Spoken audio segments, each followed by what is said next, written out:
You cannot step into the same river twice, said the ancient Greek philosopher Heraclitus. Now, what did he mean? He meant that everything is flux.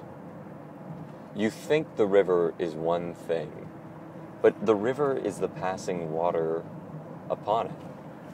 And as that water passes, when you step in, the water around you for that one split second in time, that one snapshot, is not the same water that you could ever step in again. Now, there are other meanings to this as well, but that's the part I want to touch upon. Everything is passing. Now, this is one of the central insights of Buddhism. And the thing is that there are a lot of philosophies and deep ideas out there that are thrown around in abstraction, and they're never embodied. For example, so what does it mean in your life that everything is passing? Right? It might mean to you that, oh, so if I'm beautiful today, I'm not going to be beautiful tomorrow. And it might totally freak you out. And you might lose the central truth attached to that, which is not to get caught up in your life's condition, which isn't you, it's just the situation that you're in. So, for example, your situation might be, oh, right now I am athletic. I can run miles and miles. I can exercise every day and I'm healthy, right?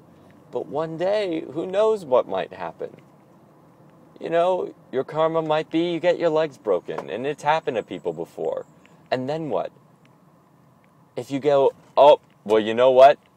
I'm no longer this person who can be happy anymore because my happiness consisted in being able to run. Blah! Well, guess what? You're going to live a pretty miserable life. And I know it's hard, and I know it's a pretty insensitive thing to say, oh, yeah, like, you know, you should just cheer up about it. But the truth is that what other choice do you have? And I know I've talked about this sort of thing before, but that's not what I'm talking about today. What I'm talking about today is how things pass, and specifically in terms of our work. I'm going to talk about something creative, creation, okay? So someone once told me, actually it was my uncle, who's an amazing writer, that there are days when he woke up to write and to work, and he just wasn't feeling it. He was feeling zero spirit. Nothing was moving in him. He wasn't inspired at all. And he sat down and he forced himself to write. And there are days when he would wake up and he would write and he would just pound out the most brilliant work of his entire career. Boom, boom, boom, boom, boom, boom, boom. One page after another, and it was just flowing. And there were other days where he would get up and he would reread what he had done. And he'd edit. And what he said, and this one really stuck with me, is that he could never tell the difference in his writing between those days that he felt great about it and those days that he didn't. Now, see, this is what's interesting about this saying. Because oftentimes, everything passes, everything changes, everything is flux, is brought up in order to remedy and alleviate the suffering accompanying any sort of pain, or the pain accompanying any sort of suffering. So we say, this too shall pass. So we get over it. So you're stuck in a hard yoga pose, right? You've been holding crescent for 5 minutes, and someone says to you, this too shall pass. And you think to yourself, ah, yes, I'll be eating Kind Cream vegan raw ice cream pretty soon, and it's going to be so delicious. But the thing is that it's beyond that. It's not just this too will pass. It's that whatever mental modification you're having right now is not the truth. So if you're thinking to yourself, oh, I'm in such a bad mood right now, I could never get anything accomplished, and that keeps you from getting anything accomplished, well, guess what? You're right. You're not going to get anything accomplished. And isn't it just totally, refreshing to hear that? Because it's so obvious. It's so obvious to think to yourself, when you're about to step up to the plate, when you're about to approach that person for that meeting, you're about to introduce yourself to that stranger, so easy to think to yourself, oh, I'm not on my game right now.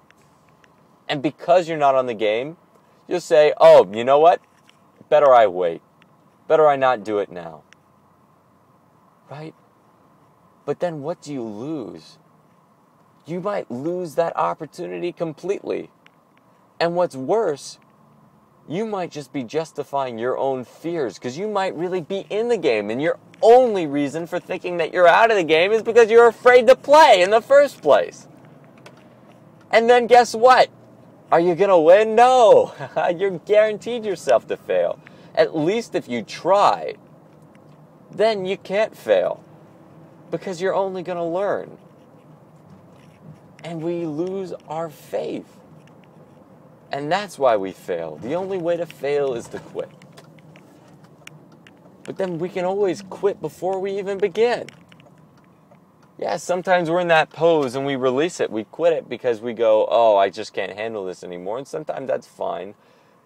But more often than that, we don't even allow ourselves the opportunity to do our best work because we sell ourselves short beforehand. Have you ever done that before? Have you ever thought to yourself, oh, can't do this. It's never going to work. And then guess what? It doesn't work because you don't do it. And have you ever felt that way and done it anyways, and it's turned out amazingly well? You ever just felt so awful, so terrible, you were thinking to yourself, there's nothing in the world I want to do less than doing this right now. And then guess what? You did it anyways and you had a great time. Like maybe it was going to see a friend, maybe it was going to a party, maybe it was, doing whatever work you had to do, like writing a paper or sending in a report. And you did it and you felt great. You thought it was awesome and you got great work done.